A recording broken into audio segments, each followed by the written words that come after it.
तो दोस्तों PC jewellers ने अपने क्वार्टर फोर के नंबर को डिस्क्लोज कर दिया है। तो चलिए देखते हैं क्या है क्वार्टर फोर के नंबर्स के अंदर डाटा बेसिकली क्रोज में दिया गया है।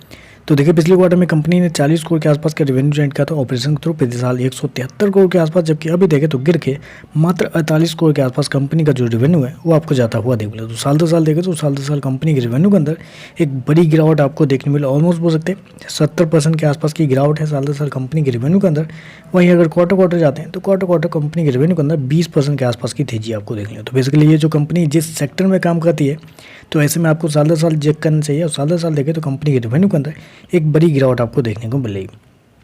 खर्चे की बात करते हैं, पिछले क्वार्टर में 244 करोड़ खर्च किए थे, पिछले साल 323 करोड़ के आसपास, जबकि अभी देखें तो अभी भी कंपनी के जो खर्चे हैं 183 करोड़ के आसपास आपको देखने को मिले। तो कंपनी के खर्चे देखें तो कंपनी के खर्चे ऑन एन एवरेज कंट्रोल में ही देखने को, मतलब कंट्रोल क्या है, कंपनी का जो मेन खर्चा जो आता है वो कंपनी के एकमात्र रीजन जो कंपनी का फाइनेंस कॉस्ट है उसकी वजह से आपको आता हुआ देखने को मिलता है, क्योंकि कंपनी के पास डेप्ट बहुत ज़्यादा है, कर्जे बहुत ज़्यादा हैं। कर्जे को कम करने के लिए कंपनी कुछ प्रयास तो कर नहीं रही है। ऐसे में कंपनी को हर महीने हर क्वार्टर कंपनी को इंटरेस्ट के रूप में लगभग 130 करोड़ के आसपास रुपए पे करने पड़े। तो कंपनी के पास कर्जे बहुत ज़्यादा है, जिसकी वजह से एक्सपेंस हमेशा आपको हाई आपको देखने को मिलता है, जिसकी वजह से कंपनी हमेशा आपको लॉस में ही देखने को मिलती है।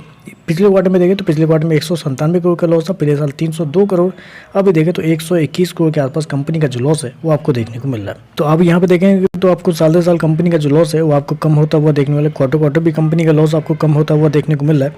लेकिन एक्चुअली आप ये देखना आप भूल गए होंगे क्या हुआ कि पिछले साल कंपनी को डेफरल टैक्स के रूप में 149 करोड़ रुपए कंपनी को खर्च करने पड़े थे, जबकि इस क्वार्टर में देखें तो 2.5 करोड़ रुपए के आसपास का कंपनी को फायदा हुआ है डेफरल टैक्स में। तो कंपनी को टैक्स के रूप में इस क्वार्टर में थोड़े फायदे हुए हैं, जिसकी वजह से कंपनी का प्रॉफिट ऐसा देखने को मिला है। अब पिछले साल 150 करोड़ के आसपास का कंपनी को नुकसान होता है टैक्स के रूप में, तो उस वजह से कंपनी का जो प्रॉफिट है इतना बड़ा आपको देखने को मिल रहा है। क्योंकि अगर टैक्स से पहले का अगर ऑपरेटिंग प्रॉफिट देखें तो पिछले साल 152 करोड़ के आसपास के लॉस में थी कंपनी, पिछले क्वार्टर में देखें तो 200 करोड़ के आसपास, अभी देखें तो 124 करोड़ के आसपास कंपनी का जो लॉस है वो आपको देखने को मिल रहा है। ईपीएस की बात कर लेते हैं तो देखिए पिछले क्वार्टर में 4.25 माइनस का, पिछले साल 6.50 माइनस का, जबकि अभी देखें तो 2.61 माइनस का आपको देखने मिला था। ओवरऑल अगर देखा जाए तो देखिए पिछले क्वार्टर में भी कंपनी के नंबर खराब आए थे। अगर आप पिछले 3 महीने से इन्वेस्टेड है शेयर के अंदर तो आपको पता होगा कि पिछले क्वार्टर में भी कंपनी के नंबर खराब आए थे, लेकिन पता नहीं कौन सा ऑपरेटर क्या था इसके अंदर की गिरने नहीं दिया शेयर को।